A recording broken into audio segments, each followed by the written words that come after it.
segala macam amal ibadahnya Allah jadikan kuburnya itu raudhah min riyadil jinan, yaitu sebuah taman di antara taman-taman surga. Amin ya Allah ya Rabbal Alamin. Kita yang hadir mudah-mudahan kelak suatu saat kita kembali kepada Allah Subhanahu wa taala, kita menghadap Allah Subhanahu wa taala mendapatkan gelar husnul khotimah. Amin ya Allah ya Rabbal.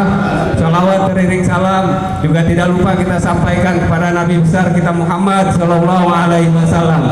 Dengan harapan dan doa kita mendapatkan perhatiannya, kita mendapatkan pertolongannya, syafaatul uzma di yaumil akhir nanti. Amin ya Allah ya Rabbal.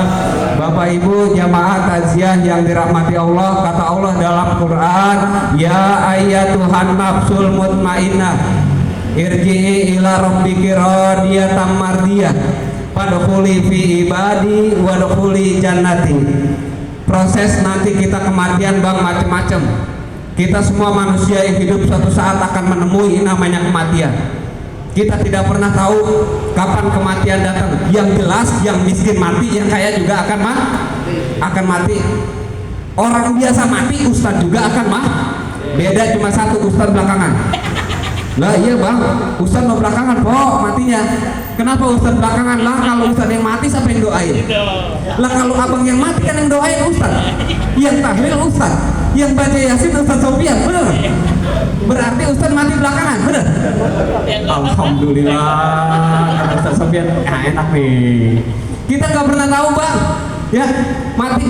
Apakah mati kita secara dipanggil sama Allah? Apakah kita dikabarin dulu? Apakah secara digetak sama Allah? Kita nggak pernah tahu. Ini rahasia Allah masalah kematian. Ya masalah Allah. Ini cuma Allah yang tahu. Dulu ada seorang nabi yang berbilang ya kepada Allah, ya Allah kalau engkau mau mencabut ruhku, tolong kabarin. Bahasa kita ya Allah kalau mau dicabut kabarin dulu. Tiba-tiba datang malaikat cabut ruhnya. Ya.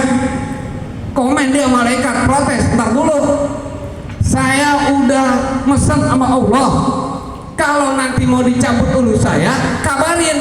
Kata malaikat ente dikabarin cuman ente nggak paham, ente udah dikasih tahu cuman ente nggak ngerti.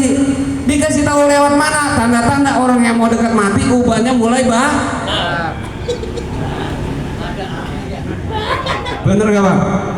Sekarang anak kecil juga ubanan. Iya, anak kecil juga ubanan karena sampo. Bebain kasih full untuk rambut gue gondrong, bukan nggak kelihatan. Ya, nggak ada yang tahu.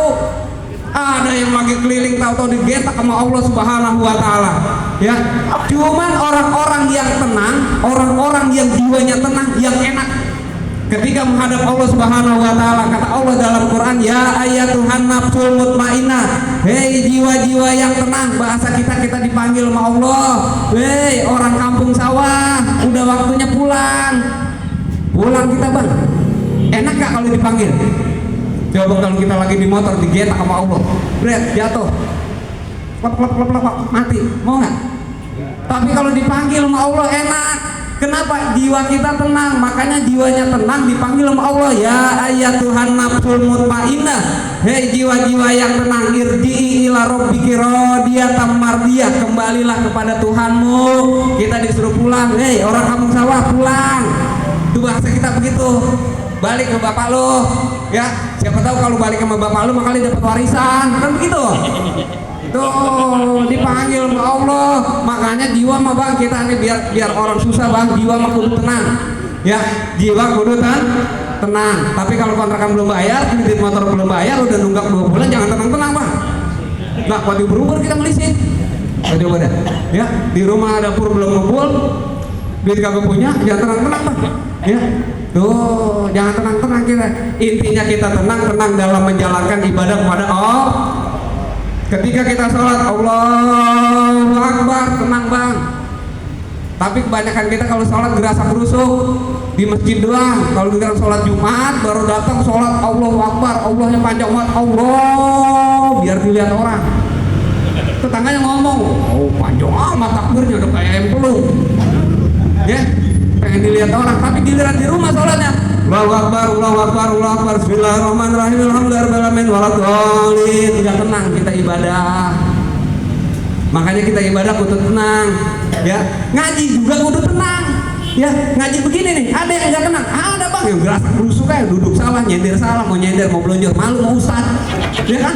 Ya mau makan, nggak enak mau ustad lagi ngomong, kata gue lagi makan aja, udah apa amat gue, ya kan? Kudu tenang, dengerin, ikutin guru-guru kita baca tahlil, ikutin guru-guru kita baca yasin bang. Kalau kita di rumah kagak bakal kita tahlilan, nggak bakal kita yasinan, bener bang? Baca yasin kita bang, ketahuan nih bapak-bapak yang ada di sini nih. Baca yasin kapan? 1 malam Jumat, 2 kalau ada yang meninggal. Kalau setahun kagak ada yang meninggal, berarti dia kagak baca yasin. Apalagi kemarin COVID, ya kan? Lah kagak ada yang baca yasin, di rumah mah boro-boro baca yasin. Makanya tenang, kita kudu tenang ibadah, ya.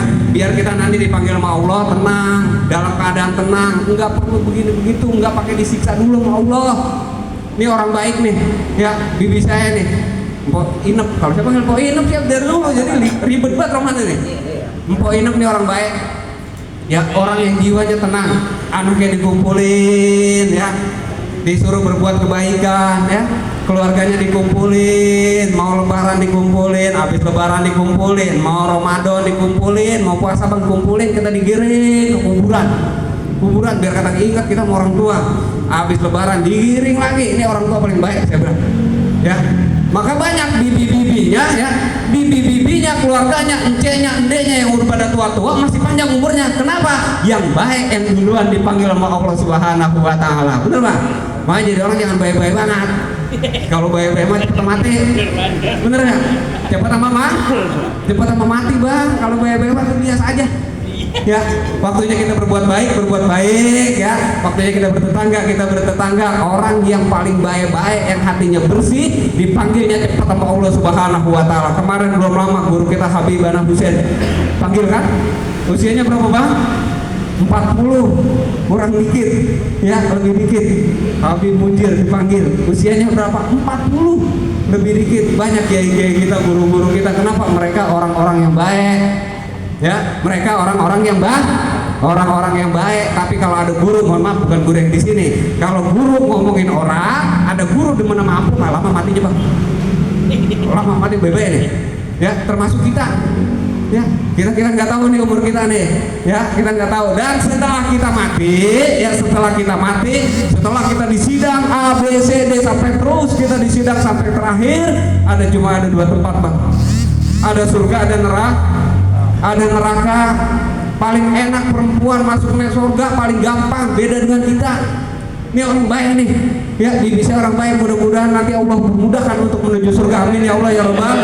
Sebab perempuan mah bang, kalau pengen masuk surga kata Nabi, kalau sholatnya dikerjakan. Yang pertama kunci ada 4. Yang pertama sholat buat perempuan. Oh, yang di dalam jaga sholat baik-baik, kok. Ya, jaga sholat baik-baik. Istri kita di rumah bang, kita bilangin jaga sholat baik-baik. Sebab apa? Sebab perempuan ini beda dengan kita. Kita keluar dari pagi, pulang malam, kadang johor ada di tengah jalan. Kalau istri kan emang diem di rumah, maka ketika azan johor, Allahu Akbar, Allahu Akbar, nah dia bisa sholat. Sholatnya dijaga.